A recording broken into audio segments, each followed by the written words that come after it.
We are often told that in the modern era, every sovereign state remains the master of its own destiny. Yet, if we examine the relationship between Washington and its closest allies, a peculiar pattern emerges.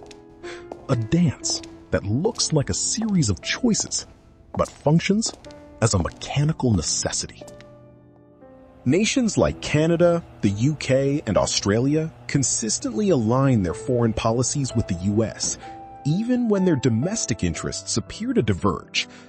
The official narrative always pivots to shared democratic values, but the evidence points towards something far more structural. This isn't just a matter of ideological loyalty. It's an issue of structural security.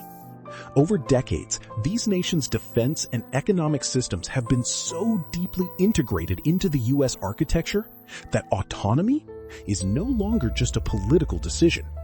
It is a lethal economic risk. Think of a corporation that owns the keys to your entire infrastructure. You may not like their strategy, but you cannot walk away without turning out your own lights. This is the hidden mechanism. States are not held by overt coercion, but by a dependency so deep, it cannot be severed.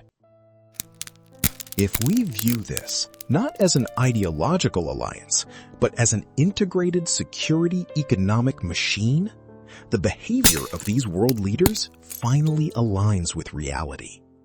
But beneath the surface, the machine is showing signs of fatigue.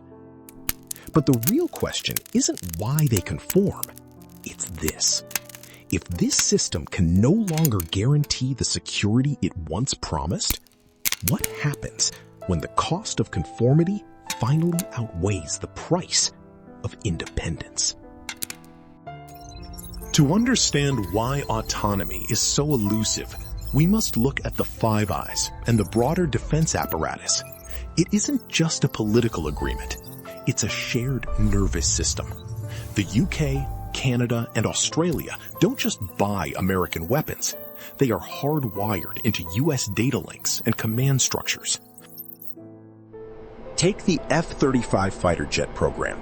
It's marketed as a global collaborative effort. But the reality? The proprietary software, the maintenance protocols, and the targeting systems are locked behind a US-controlled digital wall. If you want to operate these jets, you operate them within a framework defined in Washington. This is what analysts call technical codependence. If a middle power attempted a truly autonomous foreign policy that clashed with the US, their entire high-end military capability could effectively be switched off. It isn't a conspiracy. It's simply the logical outcome of a century of military integration. Economically, the tether is just as tight. Look at the financial markets. London and Toronto aren't just partners to Wall Street. They are deeply leveraged within the same USD-dominated system. When the US Federal Reserve shifts interest rates, these nations don't just react. They are forced to adjust their entire domestic fiscal stability. So, when we hear politicians in these countries talk about strategic autonomy, we are witnessing a performance. They are navigating a box that has been built for them, brick by brick, for the last 80 years. They are realizing the box is too small, but they fear what happens if they try to move the walls. If the technical, economic, and military walls are already built, then we have to ask, is the current geopolitical friction a genuine shift toward multipolarity, or just a desperate attempt to find exits in a room that was designed to have none? If the system was designed to provide security, the evidence suggests a paradox. The more integrated these middle powers became, the more vulnerable they grew to the volatility of the center. When the US political engine misfires, the shockwaves don't just reach the periphery, they shatter it. This is the hidden mechanism, the security shield has become a single point of failure. In a multipolar world, relying entirely on one superpower's unpredictable policy trajectory isn't stability. It is the definition of high-risk exposure. Every alliance move is now a bet on American domestic stability. We see this in intelligence sharing. When the U.S. shifts its strategic focus from the Middle East to the Pacific, allies like the UK and Australia aren't just notified.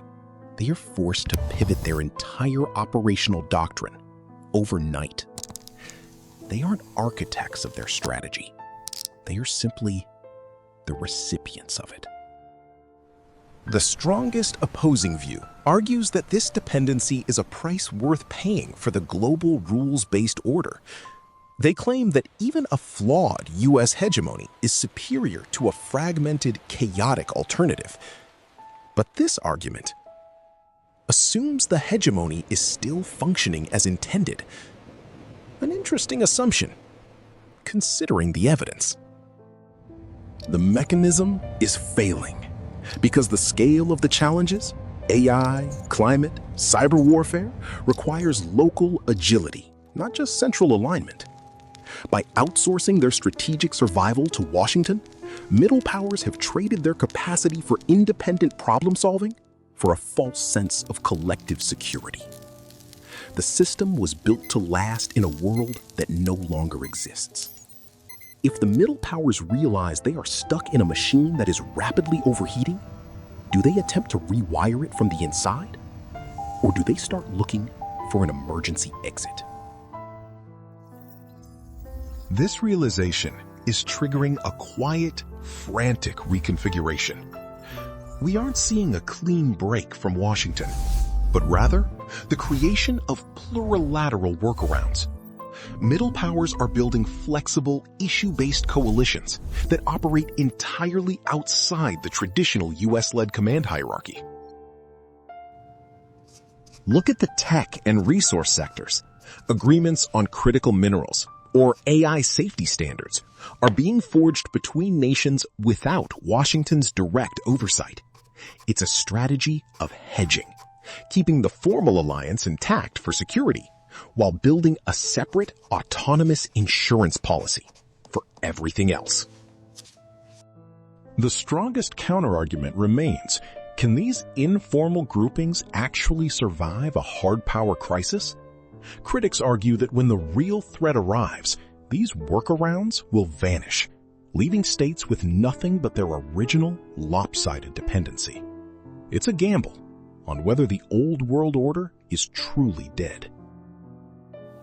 This isn't about choosing a new master. It's about the fragmentation of authority itself. Middle powers are learning that in a multipolar world, you don't need a single global guarantee. You need a network of local partners. They are trying to build an ecosystem where no single node has the power to pull the plug.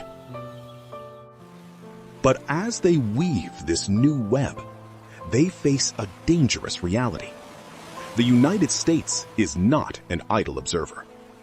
Washington perceives these workarounds not as pragmatic diplomacy, but as a direct challenge to the internal cohesion of the alliance.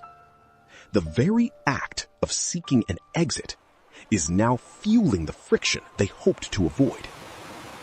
If the act of seeking safety is precisely what triggers the instability they fear, then are these nations actually creating a more resilient future? Or are they inadvertently accelerating the collapse of the only order they've ever known? We have spent decades viewing global politics through the lens of blocks, the West versus the rest.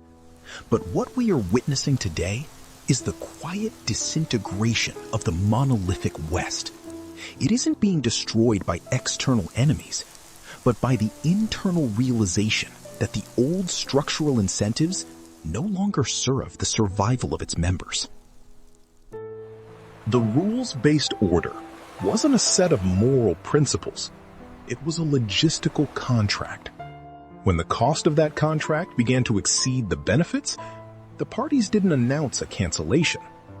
They started quietly looking for other options. This isn't betrayal. It's the cold, hard logic of systems theory.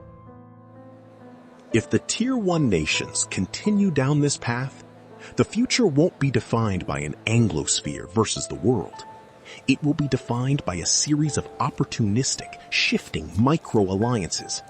Sovereignty will no longer be something you are granted by a superpower. It will be something you have to actively negotiate every single day with everyone. For the average citizen in London, Canberra, or Toronto, this creates a profound shift in risk. We are moving from a world where we were protected by a giant to a world where we must navigate the friction ourselves. The safety we took for granted was actually a form of strategic paralysis. Perhaps the collapse of the old order is not a tragedy to be mourned, but a necessary shedding of dead weight. The question is not how we save the old alliance, but whether we are capable of building something that doesn't require a master to keep us safe. We have been waiting for the system to fix itself. Maybe we should start asking why we were waiting for a machine to do our thinking for us.